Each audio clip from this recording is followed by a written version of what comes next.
Hey guys, so Lord here, back again with another review, and today we'll be taking a look at the McFarlane Toys Mortal Kombat 11 Kotal Khan. Now before we get into it here, let's first take a look-see at both the front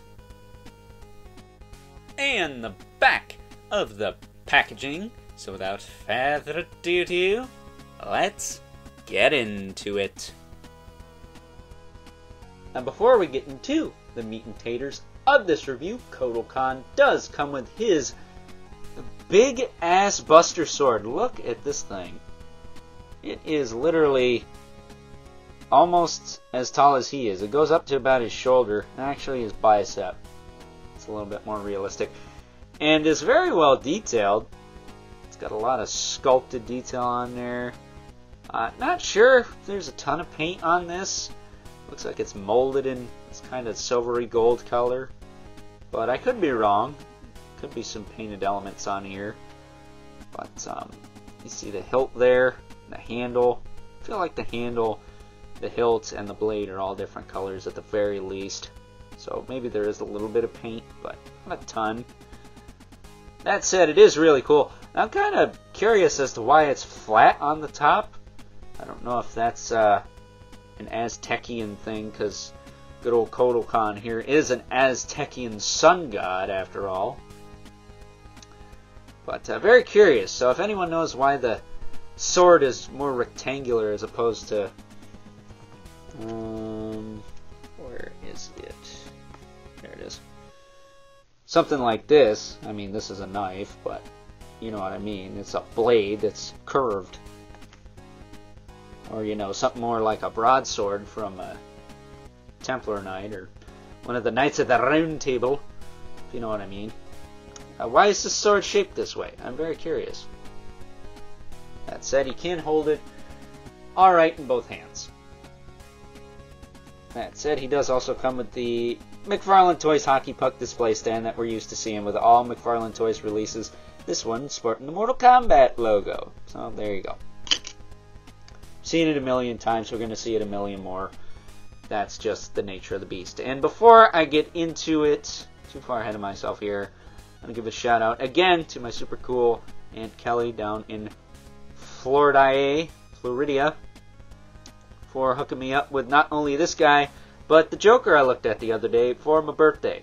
Again, I'm a little late to the game with these reviews because these are old figures, and I've had these for quite some time now, but better late than never, I always say. So, again, thanks to her for these, because without her, I probably wouldn't have these right now.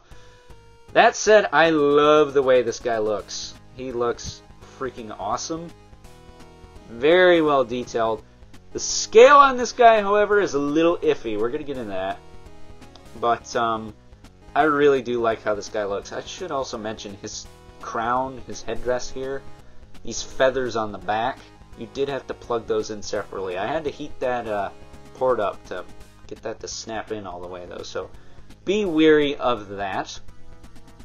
That said, I love the gold.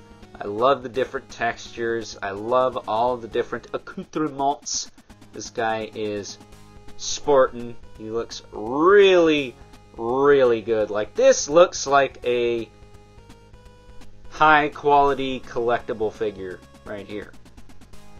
Based off the paint, the sculpt, maybe not so much the articulation per se, but it is there where it counts. But that said, one thing to note, the texture on the torso, which is skin, it's his flesh, it's his gray Aztecian sun god flesh there, is a little bit different than that of the arms and the legs. The legs are really smooth, whereas the arms are a little bit smoother. And then the torso is like super matte. So that's about the only thing that's a little off-putting, is the various textures throughout the skin of the figure. I should say the exposed body parts of the figure. Other than that, the colors seem to match, and it's not too different to where like the thighs are super shiny and glossy, and the biceps are a little bit shinier in the torso. I don't really notice anything like that, but it is something to know. So if that does bug you, you can always throw some matte finish on these thighs because I think the color matches okay. That said, other than that, I really don't have any issues with this figure. And really, that's not an issue. That's just a nitpick for those of you who are concerned with those types of things. Me, myself, I don't really care. So as far as articulation goes, his head is on a double ball peg. Can look up a little bit. It's going to be hindered by his crown, obviously. But, actually, he can look up better than the Joker. Holy crap. He can look down quite a bit, too. I like to have his head kind of cocked forward, and then the headpiece kind of resting on his back there. It's a bit of girth to the figure. His shoulders do move out to the side. They're a little loose, but nothing terrible. They do move forward and back. But I will say, the bicep swivel on this guy is a little loose. But, excuse me. With that being said, it is not fragile. It is put together in a way where the peg is on the bicep and goes into the shoulder, and it's super thick. I think the holes that they're going into in the shoulder are just a little bit too big. And that might be something that you could fix with a little bit of heat warping technique, which you guys know I'm accustomed to on this channel. So you could probably fix that. I was able to pop this off relatively easily just to make sure there wasn't like some schmutz keeping it from plugging in or nothing was broken. Nothing is wrong with the figure. It's just the hole on the shoulder itself is a little wide for the peg on the bicep going into it. So while that is an issue, I don't think it's a deal breaker. I think it's okay, and really I haven't actually fixed mine, so it is what it is. He does have double jointed elbows that look okay. I'd say the top one's a little better than the bottom one myself, but your opinion may vary. He does have the ball hinge wrists, which are a little hindered. There we go. So you can move them up and down, you can rotate them around, you can do all the rigmarole that a McFarlane wrist can do. As far as the torso goes, you're not getting much out of that. No real forward movement. Yeah, no real forward movement. Very little. Very little back movement, too. Maybe a little bit more back than forward, but nothing crazy. He does have waist and diaphragm swivel, but again, it's pretty hindered and stiff, so I'm not going to screw with that. Hips, the right hip, or no, the left hip. No, they're both the same. Never mind. I thought he had an asymmetrical skirt thingy going on. He does not, so never mind. But he can kick forward. Okay. It's going to be hindered by his skirt there. Kick back a little bit. Kick out to the side. I don't think he kicks as good as the Joker, but I'm not too sure about that. He does have a better thigh cut, though. Excuse me.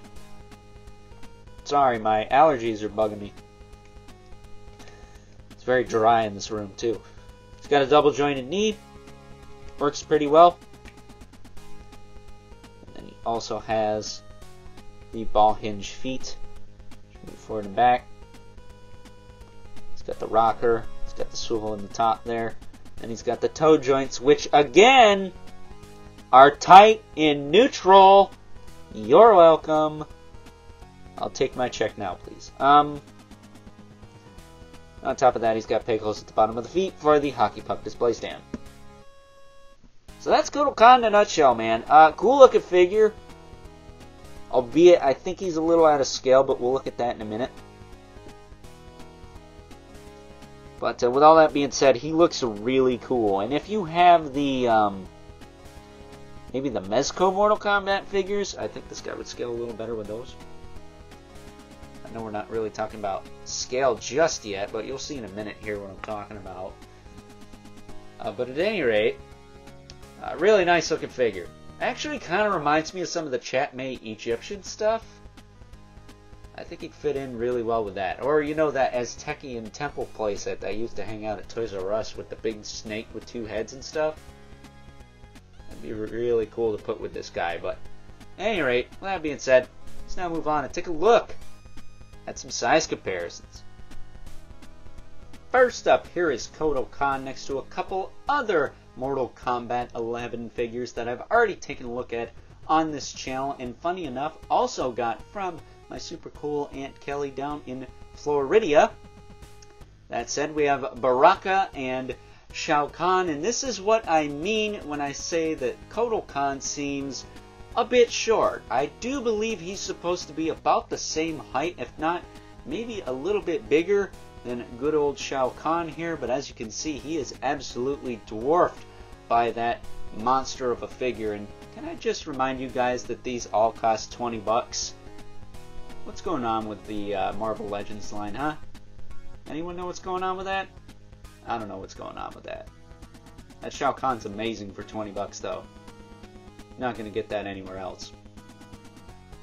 And last but certainly not least, we have our two regulars, the Mythic Legions, Brother Mandibulus, and 11 Spawn, who's not tearing over everyone today because Kotal wins by a very fancy hat. And what a very fancy hat it is. So with that being said, time to wrap things up. Some final thoughts. Overall, and other than the sheer lack of size, I do believe this guy is supposed to have, don't quote me on this, but I think he's supposed to be as tall as good old Shao Kahn. And the fact that mine has that weird thing going on with the bicep. Again, not sure if that's a widespread issue or just something with mine, but it's not a deal breaker per se. I do think that this is still a really solid addition to the Mortal Kombat 11 line, and probably one of the best looking figures we've gotten in the line thus far. The only real detractor for me with this guy is the lack of size. I do think he's supposed to be a larger character, and the fact that he's barely as tall as Baraka, if not maybe a little bit shorter, is a bit of a bummer. But maybe that's one way to keep the price down, right? And again, if you have the Mezco Mortal Kombat 10 figures, which are 6-inch scale, I believe, I think this guy will fit in perfectly with those. Granted, he doesn't look exactly how he did in that game, but to be honest, I kind of prefer this look over that one anyway. So, with that being said, if you're looking for a really nice figure of Kotal or just want a really cool Aztecian sun god character for your collection in general, then look no further. I think for 20 bucks you can't go wrong here. So with that being said, hope you guys enjoyed this review. If you're so inclined, please don't forget to comment, like, subscribe, and hit the bell so you know whenever I upload more reviews like this one. If you haven't already, please hit me up on Instagram at Overlord Productions. But as always, keep the comments civil, because the world sucks enough as it is, especially when you are supposed to be a giant, imposing god-like character. You wind up being a little squirt like this guy. I mean, that's just a bad day, man. Nobody wants to go through that, right? So that being said, until next time, catch you guys later.